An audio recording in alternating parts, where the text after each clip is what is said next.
My name is Clare Johnson, and I'm an Associate Professor in Art and Design at the University of the West of England, where I teach visual culture and lead the Visual Culture Research Group. This project is a collaboration with Keiko Higashi, engagement producer at Arnolfini and co-curator of the exhibition A Picture of Health. The film brings together a range of artists and UWE academics drawn from different disciplines to critically examine the concept of well-being in the context of the health and well-being exhibitions on show at Arnolfini from winter 2020 to spring 2021. That's A Picture of Health and Joe Spence From Fairy Tales to Phototherapy. Contributors were asked to reflect on well-being from the point of view of their discipline and or some of the works in the exhibitions.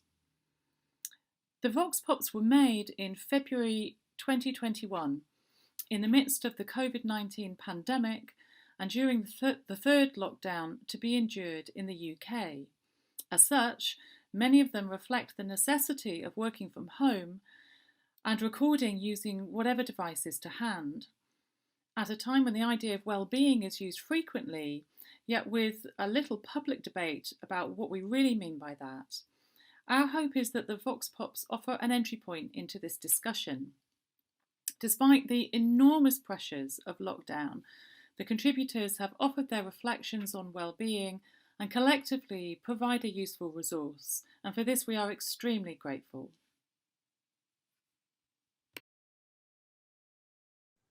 Now, discussing well-being in relation to my discipline, which is photography, I want to talk about it in about 5 different ways within this 5 minutes that we've been given. One of the general ways is just the very act of photographing itself. You know, people often talk about when they go on walks and they start to photograph things that grab their attention, that actually can have quite a calm and a therapeutic effect.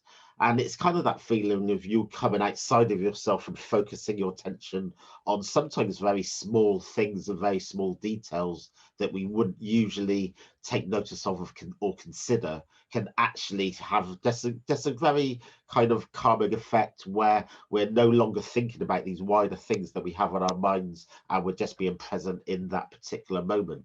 So the very act of photographing itself is often described as therapeutic. This brings me on to the next thing in photographing nature. Often images of nature are used in therapeutic practices or calming practices or meditation and those kind of related kind of activities. And photographing nature also has that same therapeutic effect that I was talking about before. So often these activities are seen as increasing our sense of well-being and you know, just calm in what might otherwise be quite stressful or rapid situations.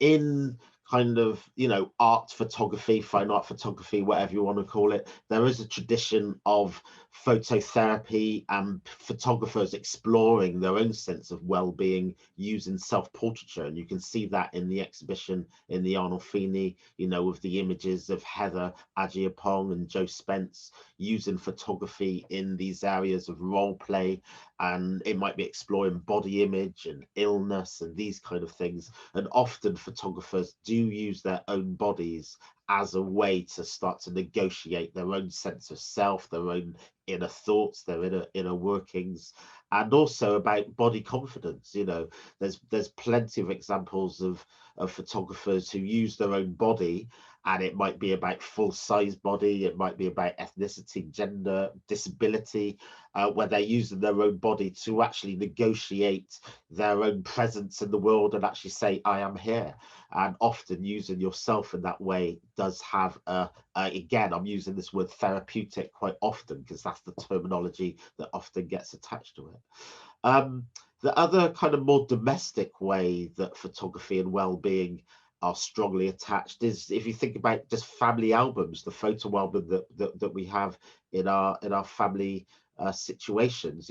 Flicking through the family album on a Sunday afternoon is the activity of many families back in the day. These days it might be more on social media, but actually looking at photographs of your loved ones, of people that may not be with us anymore if they've passed, can often bring a sense of kind of joy and comfort to people, reminiscing on those memories. So photo albums and photography is very embedded with our kind of moods and our emotions, and how we attach ourselves to memory, and how we kind of remember other people. And those things are, you can't disconnect that from our own sense of well-being and how we feel about ourselves.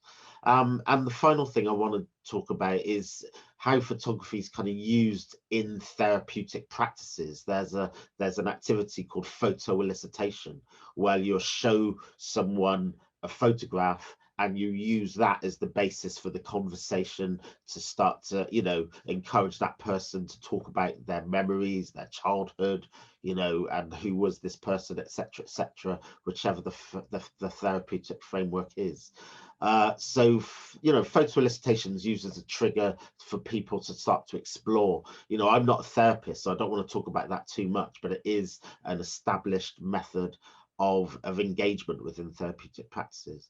And if you think about the photographs themselves, they have deep sentimental value, and it's often one of those things that they say, if your house was burning down, God forbid, then people would grab a sentimental photograph or the family album, and it's often photography that's at the center of those kind of conversations. So in the making of photography, in the exploration of the topic of well-being and your own mental health and well-being, as well as just how family albums are used and how photography is used in our everyday lives in the album and also in social media, there's a very strong connection with photography and well-being. So, and I think it's a tradition that will continue more and more as we go forward, really. So yeah, it's a very interesting topic. So thanks for asking us to reflect on this.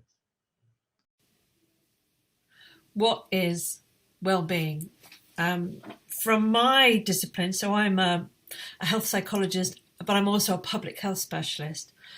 There's always been a kind of a basic definition that relies on positivity and the absence of disability or pain or incapacity. But for me, and I think as a psychologist, the psychologist part of me, we know what it feels like. We know what well-being feels like. We know what it looks like on the faces of people we see.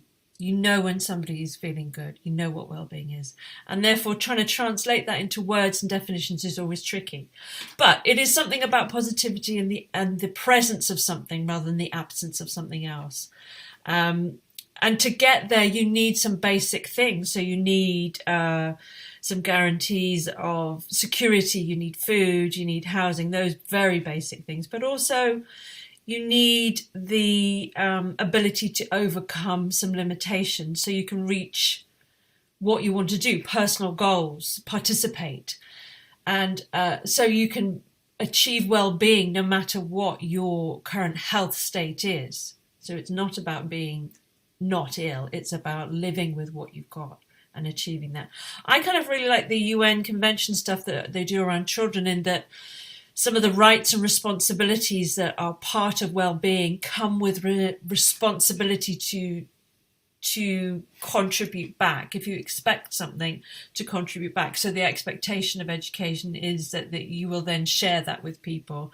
The expectation of kindness and recognition of rights is that you then share that back and that you also do the same. So I like the idea of the exchange of the fundamentals that you need for well-being.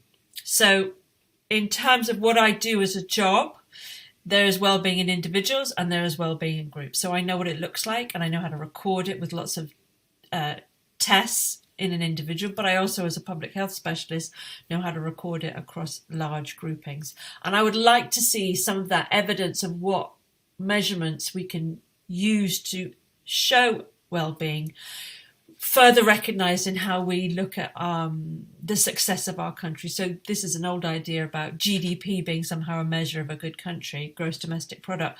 Actually, happiness and well-being is something that we should really see as something that we aim for as a country politically. Okay, that's my 5 minutes on what wellbeing is. I'm Dr. Jane Marrick, and I'm a public health specialist and health psychologist. Hello, my name is Jessie Edwards-Thomas. I am a lecturer for the photography department at UWE. I am a photographer and I'm an arts facilitator. So needless to say, I work in photography. But my practice is very much community-based, and I'm very much concerned with the idea of belonging and how our sense of well-being is connected to our sense of belonging within a space, community, etc. At the moment, I'm working on a commission for the Arnolfini and Bristol Photo Festival to explore ideas of housing and well-being and the wider themes around that with individuals who are in the homeless pathway or have had lived experience of being in that pathway. So needless to say, well-being is a word that is very close to my heart as a person and as a practice. And I have been asked to discuss what that word means to me and what is my response to that word. So one way of looking at the idea of well-being is that it's essentially ideas of happiness. What does it mean to be happy? And there are many different ways of looking at that concept, isn't there? Ask different people that have different ideas of what it means to be happy. Ask different cultures, different communities, different countries. There are numerous different ways of looking at this idea of well-being. And that's important, you know, so we need to think about what do we need? What do individuals need in order to have a sense of well-being? What should we have in order to have a sense of well-being? So my worry with this word, well-being, in the way that Western societies have engulfed or digested or contextualized that term, is that the responsibility that should be arguably systemic or on a governmental level is passed on to the individual. So as an individual, we have a responsibility for ourselves. There are certain actions and choices and decisions that we need to take responsibility of in order to support our own ideas of well-being and our own sense of well-being. However, my worry is that the commodification of that word, that concept, and the way, as I said, that we utilise the word in certain ways in our society, we are diffusing that responsibility. Because there are numerous things that we cannot do as an individual. There are numerous aspects to our lives that are systemic and need to be tackled on a systemic level. And in that sense, I do really shy away from the word independent. I'm very wary of the word individual, in that we are actually more so obviously interdependent, community-based beings. I need you and you need me. I do worry that the Western perspective and the usage of this word well-being is in fact supporting a capitalist mode of living, which is in fact arguably detrimental to our well-being. So going forward, you know, we need to question our relationship with this concept and this idea, and how are we truly engaging with what it means, not just on an individual level. What do we need to do on a systemic level to meet in the middle going forward? Thanks very much. Hello, my name is Paloma Tendero and my artwork is part of the Heyman collection, now on show in A Picture of Health at the Arnolfini Gallery in Bristol. My artwork explores themes around genetic inheritance, illness, and the impact on identity and the timelines of life. So I often research about health and well-being and what it means.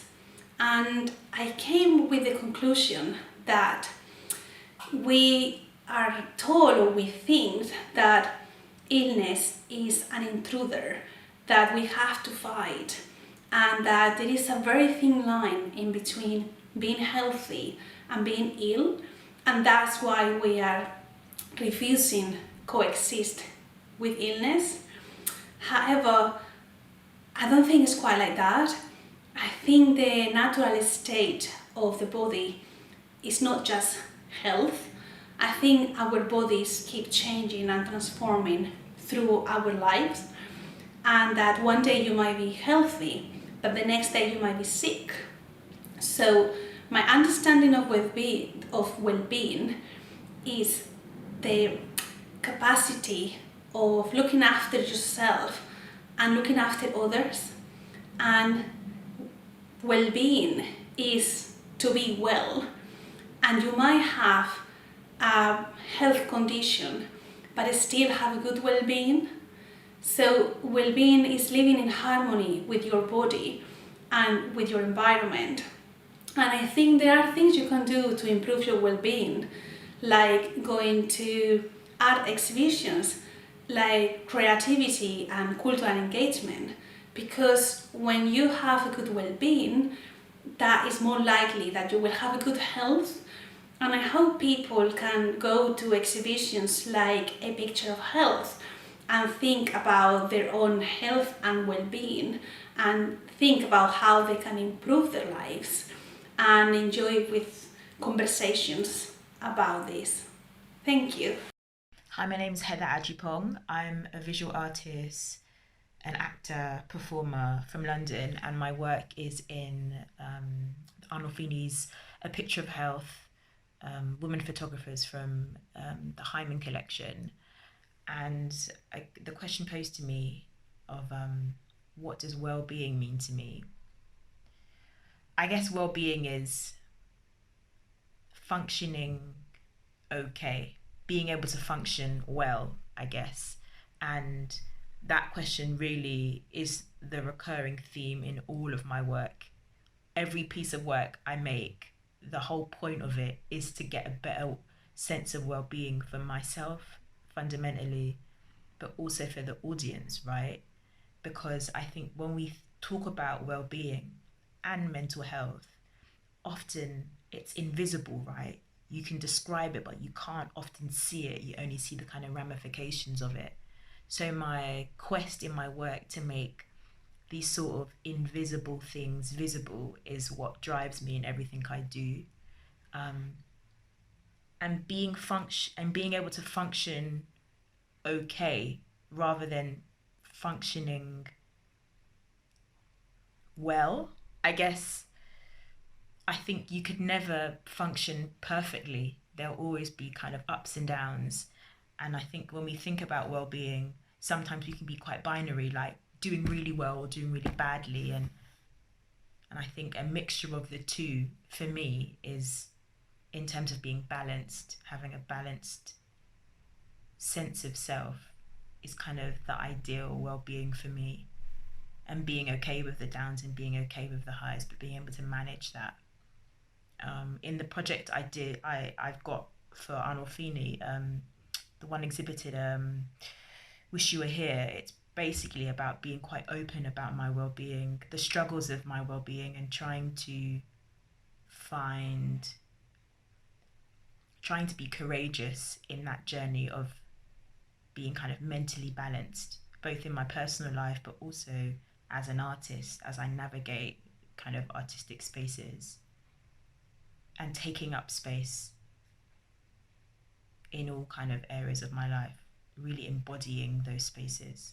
So yeah, that's what well-being means to me. Hi, I'm Anna Fox. I'm here to talk about well-being in lockdown situation from the perspective of a photographer. Well, I'm a photographer who photographs people, so it hasn't been exactly the best for me, but it's given me time to think, time to mess about, and I don't have a lot of that normally. So in some ways it's been useful. But one of the key things that I think has been important to me is walking.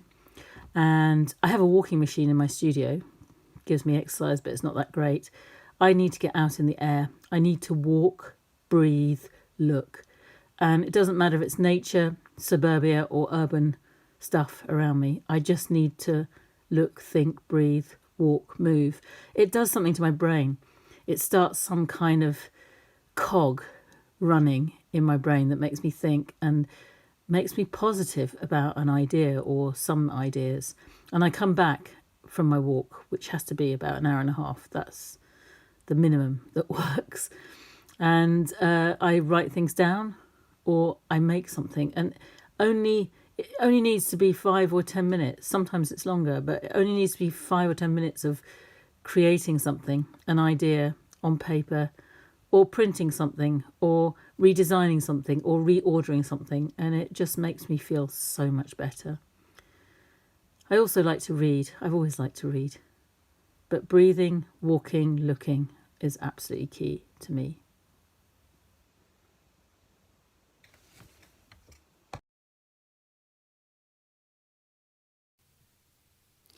When invited to contribute to this project, I considered both the form and origin of the Vox Pop, the Vox Populi, the voice of the people, a person's voice, a voice given a platform, a voice on a platform, a stage, a theatre stage, a voice speaking from a stage, a monologue, a speaking from a mouth on a stage. Beckett speaking his words through the monstrous red lips borne by Whitelaw. Grotesque, beautiful, mesmerising. Thus inspired, I rejected the talking head and instead gave voice to the organ of my field, the eye, to create a monoculogue. For this I fashioned the most analogue of avatars, formed from the detritus of disgorged Amazon boxes, the corrugated skins of our contemporary hunting, where flint arrowheads have been replaced with mouse clicks or screen taps. With these cardboard pelts, I constructed a homespun eye to relate my tale of lockdown wellness.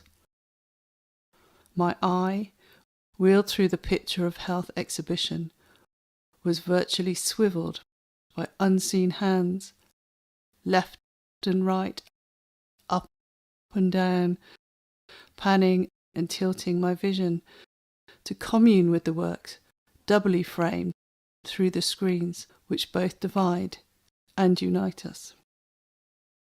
Our Picture of Health was held up for scrutiny by this eye reddened and dry, which felt all too keenly the violence of the gaze.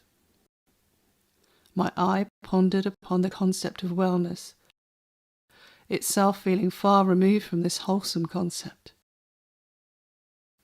Wellness, a measure of health, a condition of being well, of not being well, a destination, a place of wellness, of being in wellness, of being in a well, being in a well, held in its rough walls, stuck betwixt and between the terrible depths below, the place of ghosts, retold in songs by Lightfoot, or films like Ringu, and its inevitable American remake, films which present the horror of the gaze, the violence it causes to the voice, which is held captive behind the sealed mouth. Above, up to the non-blue, tantalizing, distant light of a vaccine-enabled freedom. My eye no longer blinks. It scrapes, sloughing its bloodshot sclera against the scratchy stone of the well walls. It blurs with the dried moss grown from a sedentary existence, cataracts forming. And while it gazes upon the screened aridity of the COVID landscape, images sliding before it like coloured chips of bone, bodies gasping, the charity drives, the clapping, the voting, the bent knees and the unfurled flags, the toppled statues and the raised hopes, the mouths masked but not silenced. It anxiously waits, suspended in the COVID well of ever-decreasing wellness. But occasionally, albeit fleetingly. It raises its gaze to glance up towards the dim light above in the hope that someone, sometime, with a blue-gloved yet generous hand, will pass the eye drops.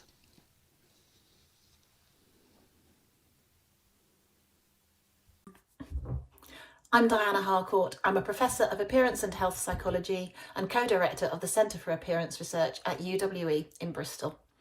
Joe Spence's work really appeals to me, and that's because it shows the impact that cancer treatment can have on the individual, both in terms of physical and psychological well-being. And it shows that the changes to appearance due to cancer treatment can have a significant impact on those who are affected. And the impact can be extensive and enduring and can last well beyond the end of the actual treatment itself. We know from our research that appearance changes can impact on well-being. And that's because the way that we look is a core part of our identity, how we recognise ourselves, how we recognise other people, how we choose to present ourselves to the world. If somebody's appearance changes due to cancer treatment, that in a way is how their diagnosis may become public. People who didn't know them may then look at them and assume that they're having cancer treatment. And that loss of anonymity and privacy around something like that can be very difficult for people to handle. But we do know also that being accepted by others and feeling supported by them are really important factors in helping people adjust and manage unaltered appearance. Another thing that can really help is focusing on what our bodies can do and how we function rather than how we look. I think it's really important to celebrate what's unique about our bodies and celebrate the diversity of appearance and the fact that we all have a unique and interesting appearance. Doing that and nurturing our bodies and caring for them helps to promote a positive body image, and that has positive implications for well-being. At the same time, if society wasn't so judgmental about people, didn't make assumptions about people on the basis of how they looked, whether that's size, shape, skin colour, whether they have a visible difference, whether they have a disability or not, all those things could, and instead of trying to aspire to completely unachievable ideal images that are presented in the media, and instead if we were to focus on accepting and celebrating diversity of appearance and cultivating that positive body image, I think the world would be a much better place, and that has to have a positive impact on well-being as well. Hi, my name is Eliza Hatch. I am an artist and exhibitor in the current exhibition A Picture of Health, and I am behind the photo series Cheer Up Love.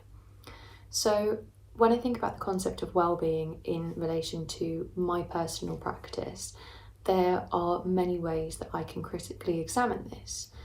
Am I thinking about my personal well-being when making art? Am I thinking about why I make art and the effect that it has on other people? Or am I thinking about the effect that my art has on other people and what the effect is that I want when putting out photos into the world? In relation to my own personal well-being, I think like many other artists, I decided to take photos in order to address a way of expressing myself in a cathartic way. I found solace in creating a project that was mine, and it's something which I find to be nourishing and grounds me. In a way, this is a form of well-being. It's how I find satisfaction and also how I interact with and connect and understand the world around me. Thinking in particular about my own personal practice and how this is related to wellness, I started taking photos and retelling stories in order to right a wrong that I saw in my immediate surroundings. My photo series Cheer Up Love, which is currently on exhibit in the exhibition A Picture of Health, focuses on addressing the issue of public sexual harassment in society by turning the lens onto the victim and giving them the platform to share their story. Each subject is photographed in the location where they experience sexual harassment, and this acts as a stage for them to speak out on, and in doing so reclaim the space and the experience. I started this campaign for many reasons, and one of them being to draw awareness and attention to this issue. Another to reclaim and overcome my own experiences. And lastly, to empower people and to empower them to share their stories and rewrite the narrative for themselves. In terms of well-being, I've had countless responses from the people that I've photographed in this series and who've participated in the process, that this process has helped them overcome their experience and has been a cathartic process for them in some way. And I hope that I can continue to nurture and encourage well-being with the work that I make and the work that I put out into the world, and hopefully inspire change to make society a safer place. Hi, my name is Raquel Meseguer.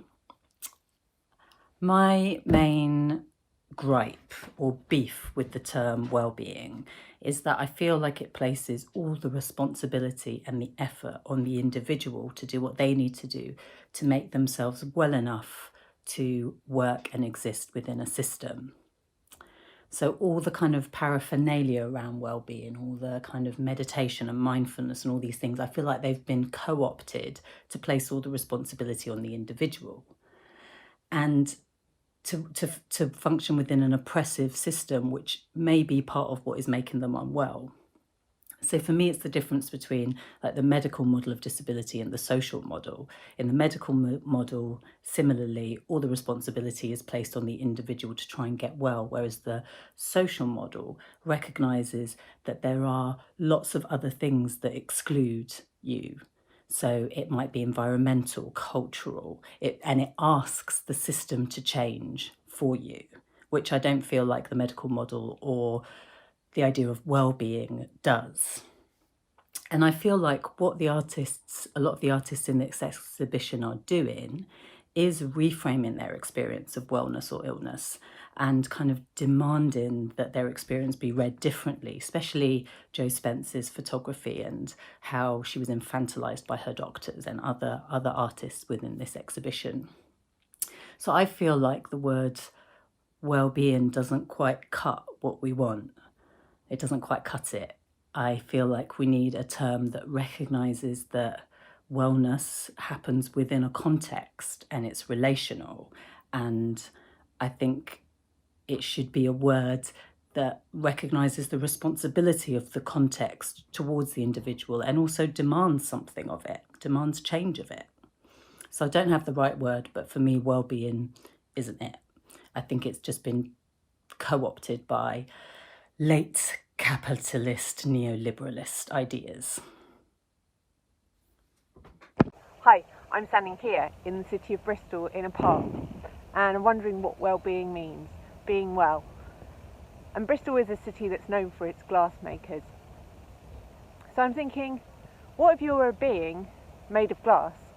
And I wanted to tell you a little story about B, who was made of glass, looked a bit like you, looked a bit like me, had a mind, a soul and a body, but everything was made of glass. So what happens when B steps towards one of their dreams and takes another step and another step, but on the third step falls and smashes to smithereens? B's made of glass. Glass can be strong, glass can be bulletproof, but B was so fragile that now B lies smashed in fragments on the ground.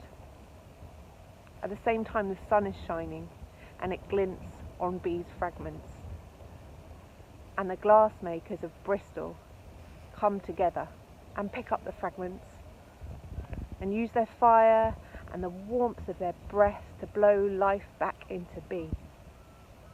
B is gathered together as one again, with all the cracks showing. B is stronger. B stands. And with all the glass makers of Bristol behind B, B takes a step and another towards a dream. Hi, my name is Rachel. I'm just going to briefly share a little bit about my practice and how wellbeing fits into that. specifically speaking around my role as an arts in health practitioner, which is something that I've been kind of on a journey with for the last, 8-10 years. So how that looks for me is that I work with groups of people. Often they have been patients in hospital, so I've done a lot of ward-based work, delivering or facilitating, sharing creative activities with patients, often those living with dementia. Most recently working with an arts on referral group that are living with chronic breathlessness, working within community groups, delivering schools projects around kindness and self-compassion.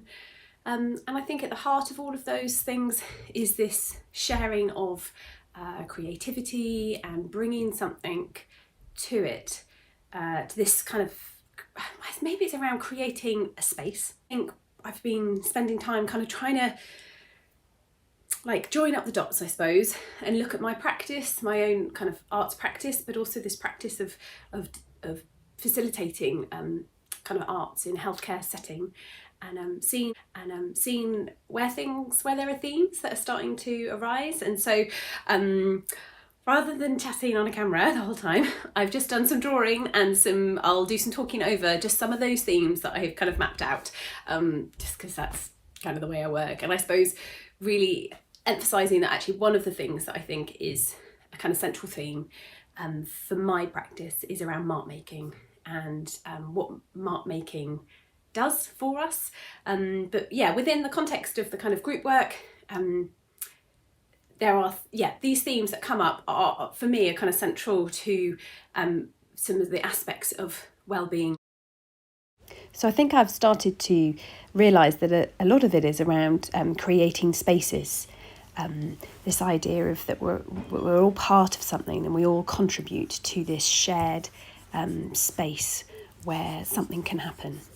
And I think that then really quickly leads on to this idea that in this space we're being in the moment, we're stopping, we're relaxing hopefully, and just taking a moment to notice. And I think that's a really big part of well-being, about being mindful. What does it feel like to have the materials on your hand? What does it feel like, these connections that we're making? How am I experiencing this moment right now? And what kind of comes from that? And so I think being in the moment is a really big part of the work that I'm involved in, and around bringing that sense of well-being. So this kind of leads on to this idea of noticing.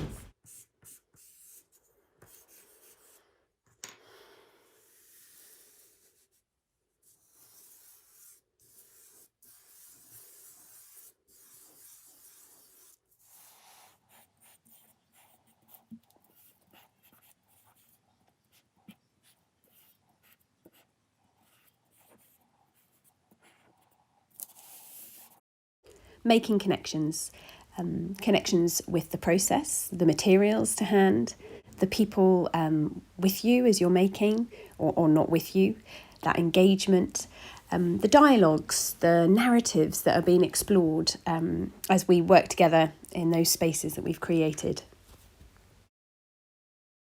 For me, one of the most important elements actually is around this idea of permission, giving myself permission, giving others permission to play, to be childlike, to investigate, to explore, without judgment, and have a go at doing new things and what benefits we get. Yeah, so I think mark making for me is very much my kind of entry point, or a way I can quickly access all of those things within my own kind of practice as well. So stopping, being in the moment, kind of creating a space for myself.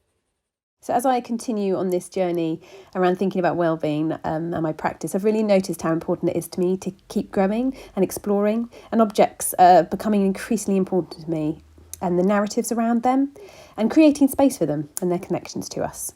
So endings seem to be a really important part of the work that I do around well-being. And so in the good old-fashioned way, just saying goodbye. Hi, my name's Rosy Martin, and I have two bodies of work, currently on show at the Arnolfini. One, I didn't put myself down for sainthood, made in conjunction with Verity Wellstead, is in Picture of Health, whilst Jo Spence, from fantasy to phototherapy, is partially showcasing the work that Jo Spence and I made in the 1980s when we were evolving and developing our own unique practice of reenactment phototherapy. I've been asked to speak about well-being, which I can't really contest the World Health Organization statement that well-being is a state of complete physical, mental, and social well-being, and not merely the absence of disease or infirmity. Indeed. But well-being seems to be being misused, I would argue, to iron over some of the difficulties and complexities that we're all living with at the moment in these strange COVID times. Here we are locked in. Well, I've been locked in since March the 13th, Friday the 13th, because I'm old with associated chronic illnesses. In other words, don't get COVID. We're told to have social contact, but social contact is now only through the screen. Eat well, exercise. A lot of these things feel quite complex, especially since many people now are suffering from unemployment. Losing their jobs, not their fault. Losing a source of income, not their fault. And anyone who's crazy enough to be an artist or a creative person has indeed got creativity at their fingertips, but no financial support. So well-being, full stop, I think. Reenactment phototherapy as a practice is based upon the therapeutic gaze and empathy, the ability to be there for the other, to support, to challenge, to ensure safety and trust, and to enable the story to unfold and be transformed. Well-being, resilience, coping. I used to somewhat contest my mother's ability to cope, thinking that, well, in my feminist days, that she was putting up with too much. But born in 1910 as she was, she had to cope with World War I, World War II, being working class, being poor, bringing up her 3 kids, somehow having to put her needs second all the time. And as she became old and vulnerable with arthritis and latterly dementia, I really admired the stoicism of her ability to cope. However, my work, putting myself down for sainthood, rather I didn't, is very much looking at the carer position, the person who must put their own needs second, and the emotions that then cannot be expressed, must be denied, must be somehow hidden, in order to concentrate on the other and what that takes out of one. How hard a role that is. It was excellent to use phototherapy, a technique that Jo and I had developed, to restage it in a way that transforms it, plays with it, and hopefully in some ways confronts. In the work that Jo and I did in the 1980s, much of which you can see upstairs, you can see Jo exploring different aspects of her life, her story, and restaging it, transforming it through this reenactment phototherapy process.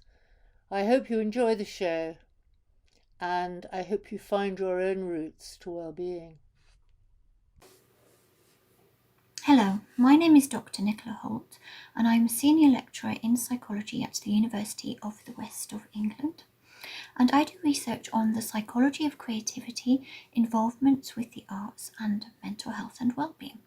And I'd like to talk to you today briefly about well-being and its connection with engagement with the arts. Psychological well-being is something that we all aspire to, but what is it? It's a generic term that indicates satisfaction with one's life, happiness, and resilience in relation to life events. Psychologists, such as positive psychologists like Martin Seligman, have sought to break down the components of well-being, what different factors are related to happiness in everyday life, what seems to be essential aspects of experience, cognition, our appraisals of our own life, for example. And I'm going to talk to you briefly about Martin Seligman's PERMA model, which includes 5 factors which are generally thought to be essential or needed for high levels of well-being. Now, the PERMA model includes 5 components, and the P relates to positive emotions, where one would generally feel moments of happiness, joy, inspiration with high levels of well-being in this model, and perhaps at a greater level or more often than one might feel moments of stress, anger, desperation, moments of negative emotion. The E in the PERMA model relates to engagement, and this involves taking part in activities in one's daily life in which one can get absorbed, perhaps even enter the flow state, where one experiences a sense of loss of time and self and just absorption in the activity one's doing in the moment. The R relates to relationships, having a meaningful connection to others, a sense of being supported and loved by others in one's life. The M relates to meaning, feeling that one's life is meaningful and worthwhile. And the A to accomplishment, feeling that one has the freedom and autonomy to make decisions, and also the self-efficacy and competence to bring one's goals to fruition.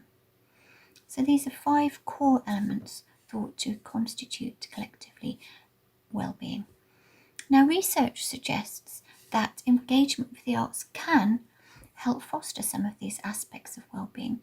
So, for example, research on the arts on prescription, where people are referred by GPs, for example, when they are experiencing moderate to low anxiety or depression, have been found to have increased levels of well-being after engaging with art workshops for a period of 12 weeks.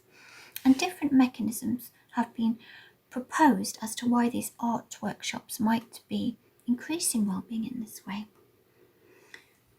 There are both social and psychological elements of well-being that could be increased through art making.